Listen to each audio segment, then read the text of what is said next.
conseiller général, Monsieur le représentant de l'Agence régionale de la santé, Monsieur le représentant du Conseil régional, Monsieur le représentant de, je ne connais plus le sigle, caisse complémentaire très intéressante et grande pourvoyeuse de fonds, nous vous remercions par avance.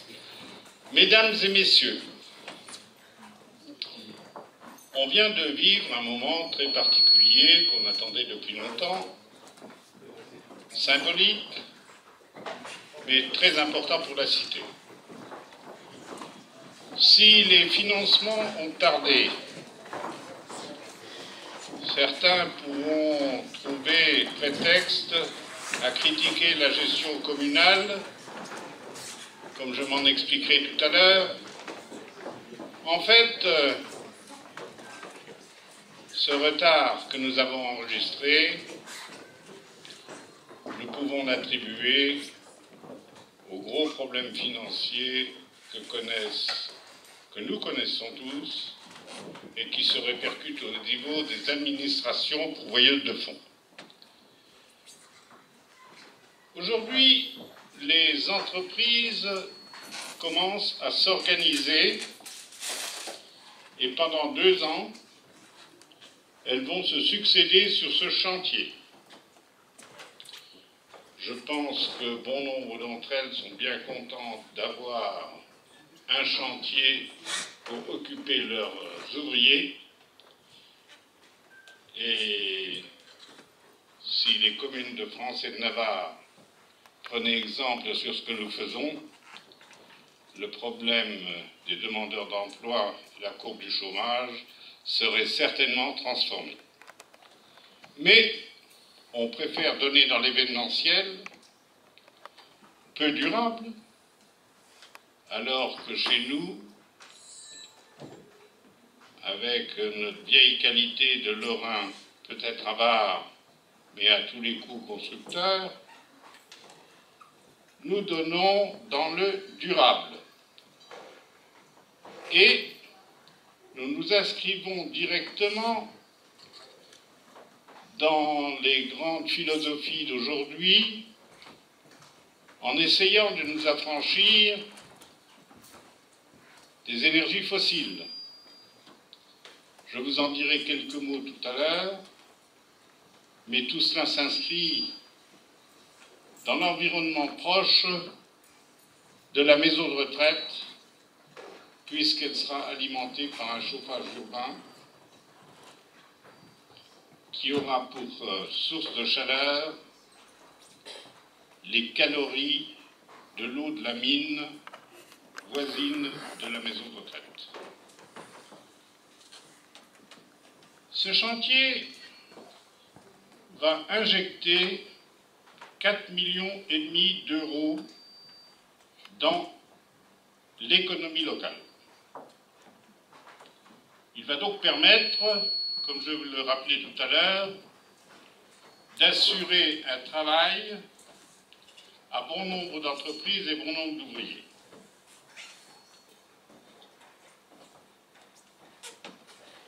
Nous n'avons pas choisi la période électorale, mais je vous avoue franchement, c'est que si nous avions pu mettre la première pierre il y a 6 mois avant les élections, je n'aurais pas dit non. Parce que cet investissement est parfois décrié. Alors là, je n'ai pas du tout l'intention de m'énerver ou de piquer une colère aujourd'hui, mais je dois dire que ceux qui ne votent pas les budgets, ceux qui ne votent pas les financements, n'ont pas droit à la parole dans cette opération. C'est un engagement que nous avons, nous, élus, pris à une période qui n'était pas trop facile déjà pour la commune, mais nous l'avons prise par solidarité. Solidarité pour les personnes qui sont actuellement à la maison de retraite et dont la dépense s'affirme quotidiennement et qui ont besoin, parfois, d'être orientés vers des unités spécifiques pour accueillir les malades atteints de la fameuse maladie d'Alzheimer, véritable fléau aujourd'hui. Nous allons donc construire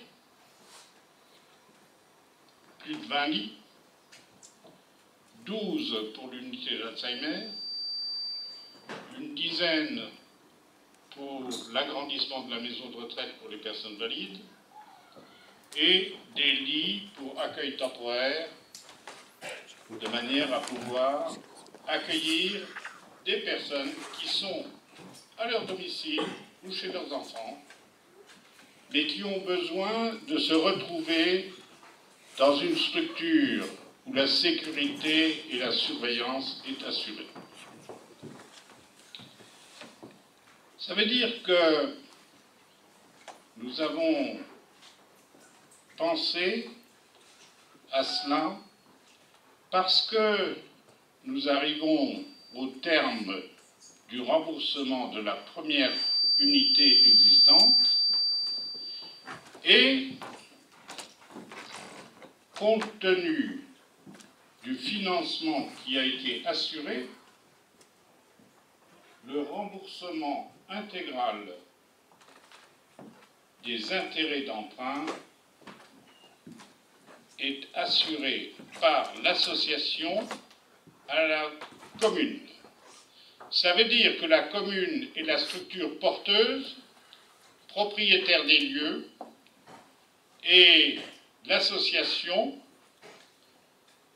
rembourse au centime près à la commune ce que la commune est tenue par ses engagements financiers.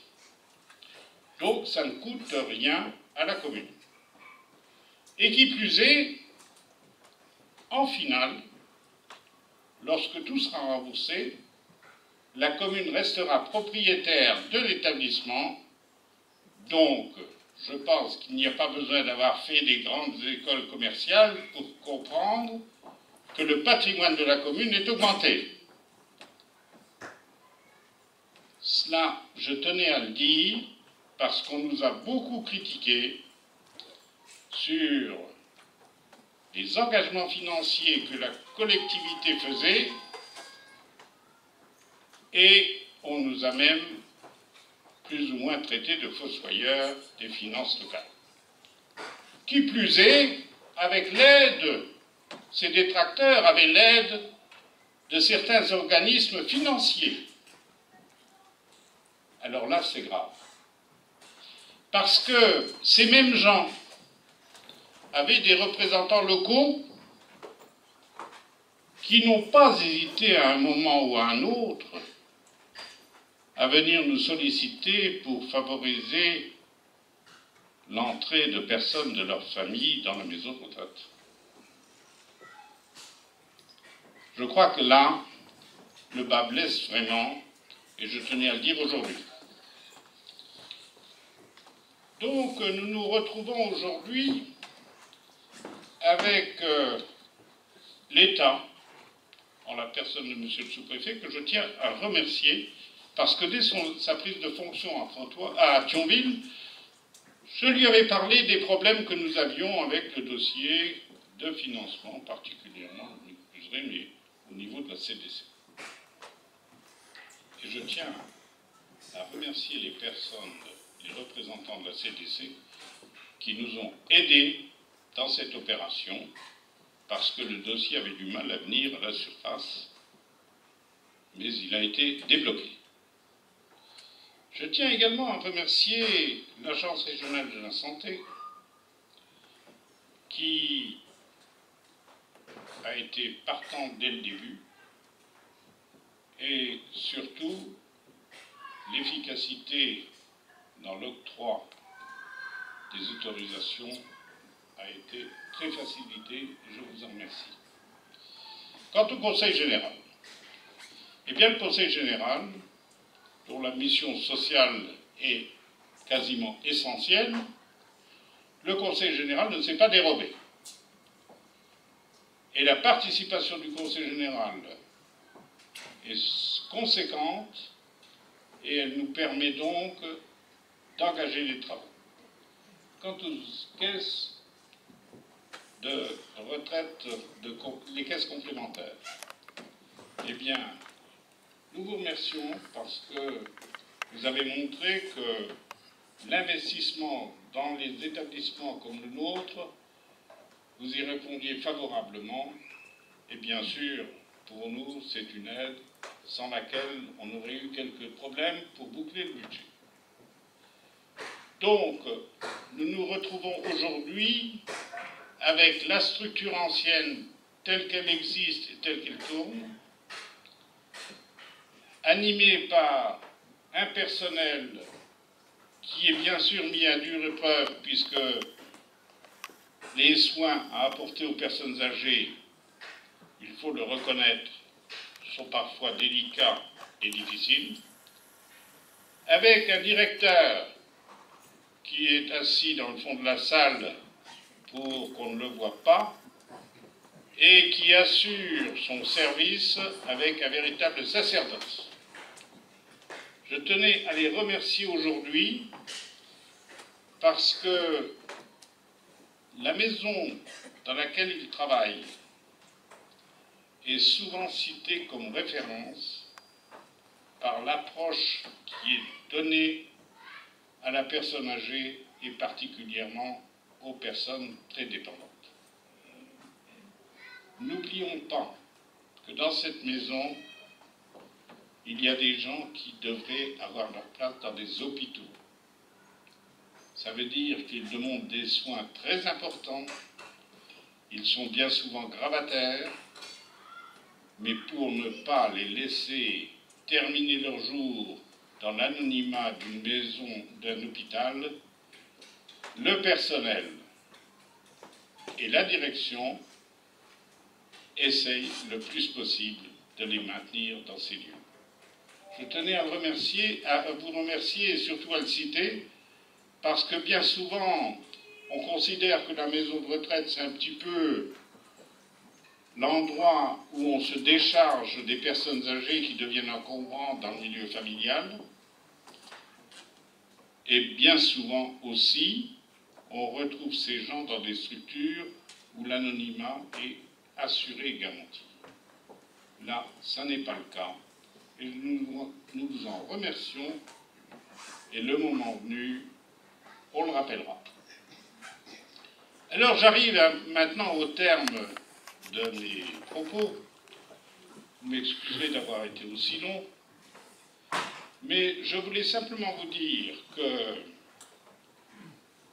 2 ans de travaux, si Dieu le veut, ça va nous amener mi-2016.